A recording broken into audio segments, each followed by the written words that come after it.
Question पूछा गया, ये हम लिए हैं। राजीव गांधी खेल रत्न पुरस्कार का नाम कब चेंज किया गया? तो 2021 में चेंज किया गया। इसका नाम बदलकर क्या रखा गया हो सकता है, आगे पूछा जाए। तो इसका नाम बदलकर मेजर ध्यानचंद्र के नाम पर रखा गया है, जिसे हम लोग हॉकी के जादूगर के नाम से जानते हैं। इसके पुण्यतिथि पर 29 अगस्त को राष्ट्रीय खेल दिवस के रूप में मनाया जाने लगा हर साल 2021 से। इसमें राशियों की संख्या कितनी है? तो 25 लाख दिए जाते हैं इसमें राशियों की संख्या। नेक्स्ट क्वेश्चन है, WWC रजत पदक किसने जीता था? तो आपका राइट आंसर हो जाएगा अंशु मलिक। नेक्स्ट क्वेश्चन है, एड्स का फुल फॉर्म पूछा गया था। तो एड्स का फुल फॉर्म क्या है? तो एड्स का फुल फॉर्म होता है आपका एक्यूरल इम्यून डिफिशियंसी सिंड्रोम। अगर एड्स के बारे में पूछा गया है तो यहाँ से क्वेश्चन आपका HIV से भी पूछा जाएगा, निश्चित पूछा जाएगा। तो इसको भी हम लोग देख लेते हैं। ह्यूमन इम्यून डिफिशियंसी इसका फुल फॉर्म है। अगर बात की जाए ये सबसे ज़्यादा भारत में कहाँ है मतलब इसकी संख्या सबसे ज़्यादा HIV रोग सबसे ज़्यादा कहाँ पाए जाते हैं इंडिया में या है? तो आपका राइट आंसर हो जाएगा केरल। यहाँ से भी क्वेश्चन आपको देखने को मिल सकते हैं। नेक्स्ट क्वेश्चन आया है आपका, इनमें से कौन गलत है? आपको अनुच्छेद के बारे में जानकारी होनी चाहिए कि इस टाइप से आपका क्वेश्चन देने लगे 4-4, तो इसका मतलब आपको टोटल जानकारी होनी चाहिए। तो तब ना आप लोग मतलब गलत को चुन पाएंगे या सही को चुन पाएंगे। तो यहाँ पे आपका राइट आंसर होगा ऑप्शन ए। यहाँ पे आपका ये गलत है।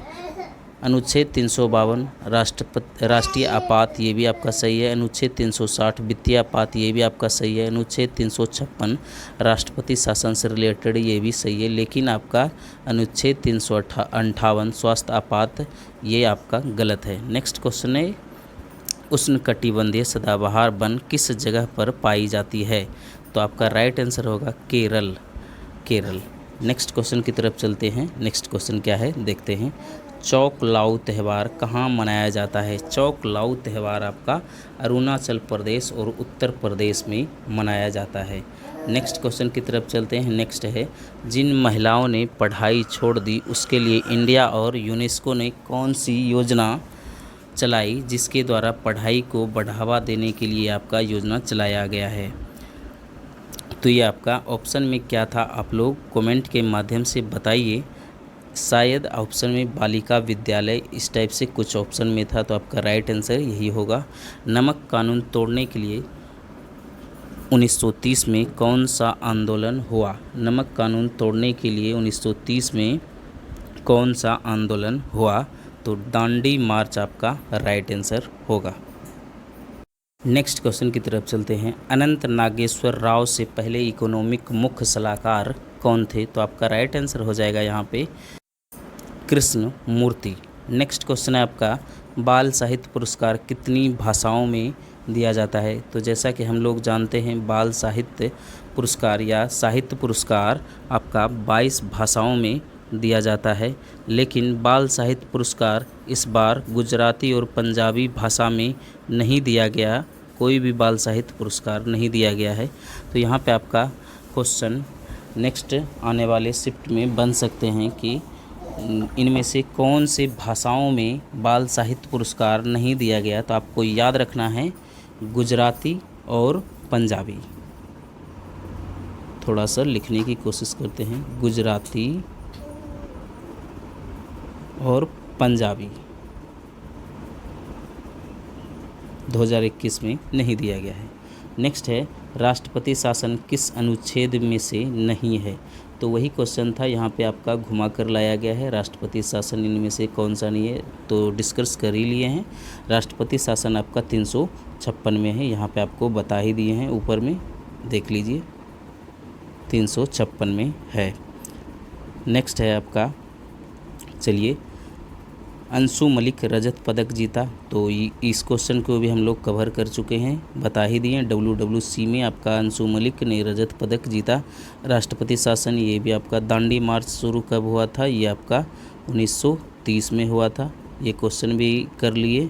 पंचायती राज व्यवस्था सबसे पहले कहाँ स्टार्ट हुआ था? तो जैसा कि हम लोग जानते हैं कि यहाँ पे राजस्थान होगा, राजस्थान।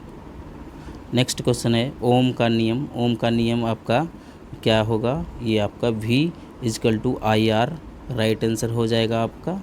नेक्स्ट क्वेश्चन की तरफ चलते हैं। नेक्स्ट है किस राज्य में पेरियार नदी बहती है? तो आपका राइट आंसर हो जाएगा केरल। केरल में आपका पेरियार नदी बहती है और केरल की सबसे बड़ी नदी भी है पेरियार नदी, ये भी आपको याद रखना है। योजना आयोग के प्रथम अध्यक्ष कौन थे? तो योजना आयोग के प्रथम अध्यक्ष पंडित जवाहरलाल नेहरू थे। और अभी आपका नीति आयोग के अध्यक्ष कौन है? तो श्री नरेंद्र मोदी हैं, ये भी आपको याद रखना है। प्रधानमंत्री होते हैं इसके अध्यक्ष।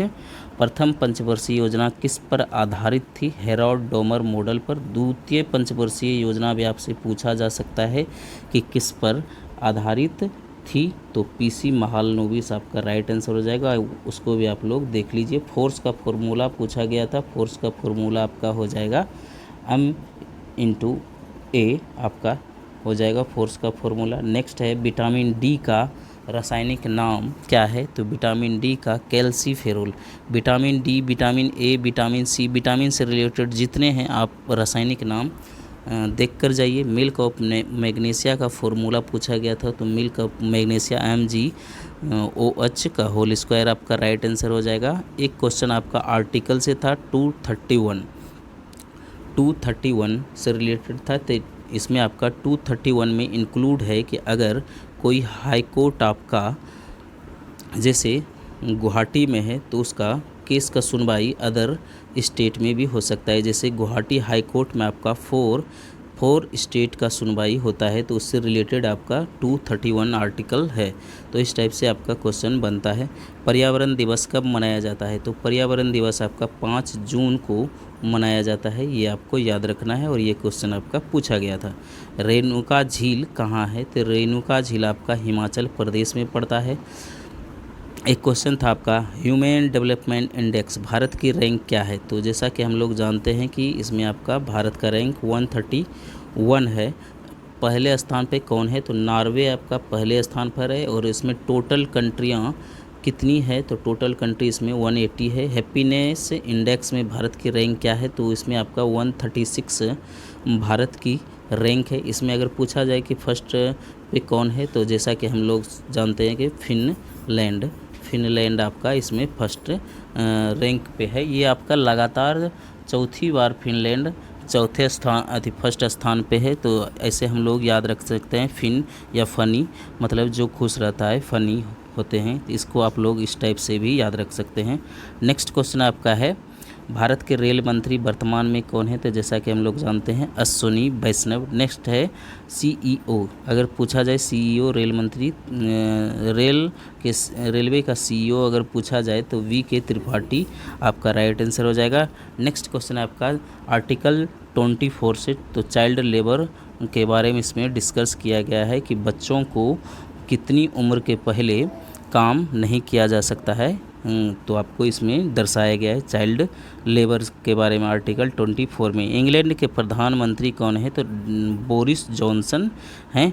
प्रथम लोकपाल बिल कौन लाया था? तो इसको आप लोग प्रथम लोकपाल बिल कौन लाया था?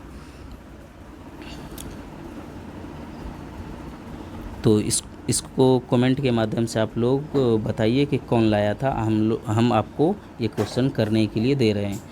फोटोसिंथेसिस के ये आपका सूत्र पूछा गया था, फॉर्मूला पूछा गया था फोटोसिंथेसिस का। तो CO2 प्लस H2O को रिएक्शन अगर कराइएगा तो आपका C6H12O6 प्लस 6O2 आपका होगा। तो ये आपका फोटोसिंथेसिस का फॉर्मूला हो जाएगा।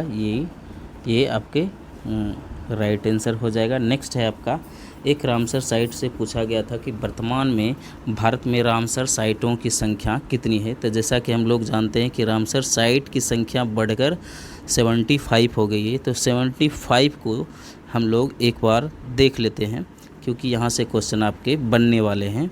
तो हम जैसा कि आपको बोले थे कि एक टॉपिक इसमें कवर कर देंगे, जो भी स्पीड से कवर कर देते हैं। तो चलिए सबसे पहले आपका चिल्का झील उड़ीसा 1981 में, केवलादीप राष्ट्रीय उद्यान राजस्थान का 1981 में, लोकटक झील मणिपुर 1990 में इसमें घोषित किया गया है। बूलर झील 1990 में, हरिके झील 1990 में, सांवर झील 1990 में। ये आपको देखते जाना है, थोड़ा सा बड़ा कर देते हैं।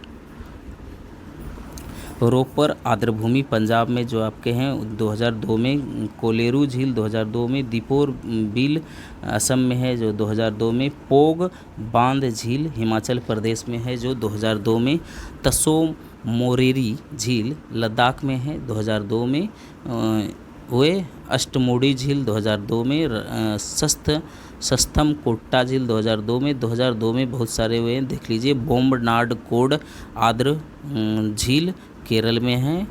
फिर आपका भोज आर्द्रभूमि मध्य प्रदेश में है। भीतरकनिका मैनग्रोव उड़ीसा में है। पॉइंटर कैली मेरे वन्यजीव और पक्षी अभ्यारण्य तमिलनाडु में है 2002 को देख लीजिए। पूर्व कोलकाता आर्द्रभूमि पश्चिम बंगाल में जो है 2002 में। फिर चंदेर टल आर्द्रभूमि 2005 में। नेक्स्ट है आपका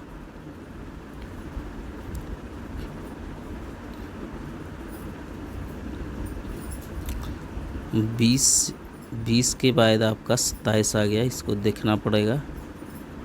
तो चलिए 20 के बाद हम लोग 27 को देख लेते हैं। सुंदरबन डेल्टा जो कि पश्चिम बंगाल में, ये आपका सबसे बड़ा ये आपका रामसर साइट है भारत का। तो सुंदरबन डेल्टा, यहाँ से क्वेश्चन आपके पूछे जा सकते हैं कि सबसे बड़ा रामसर साइट कौन है, तो सुंदरबन डेल्टा।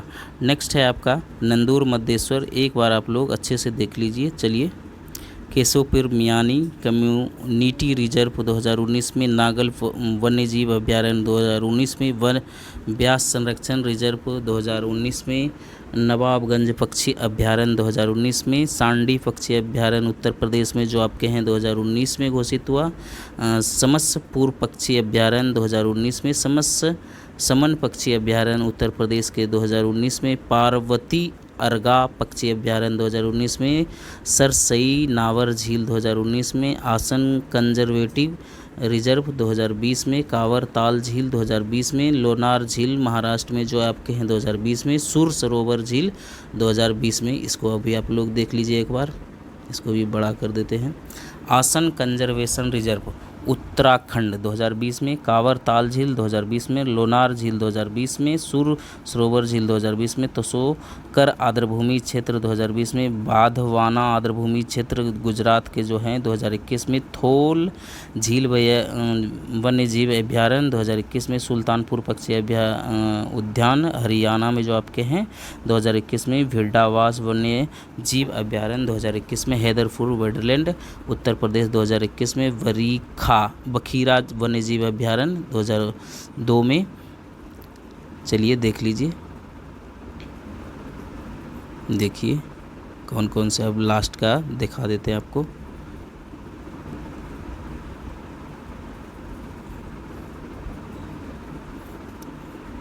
सबसे ज़्यादा आपका 2022 में इंक्लूड हुआ जो कि 75 हो गया।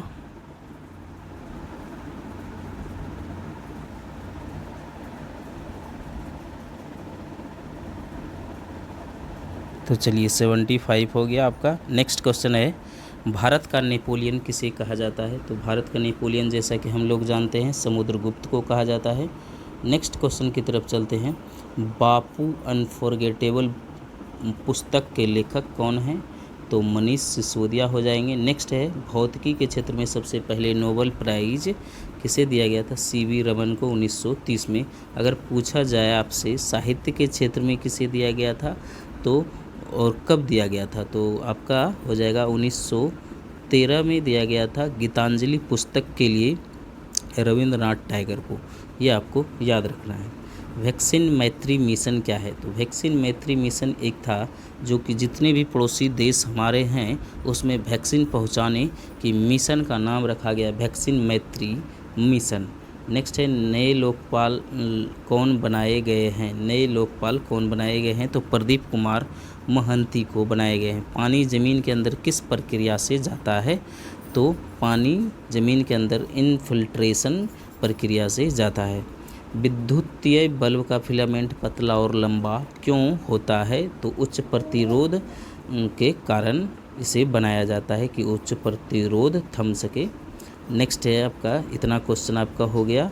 आई होप ये वीडियो आपको काफ़ी अच्छा लगा होगा। वीडियो अगर अच्छा लगा है तो लाइक कीजिए और शेयर कीजिए, और मिलते हैं नेक्स्ट वीडियो में। तब तक के लिए जय हिंद, जय भारत।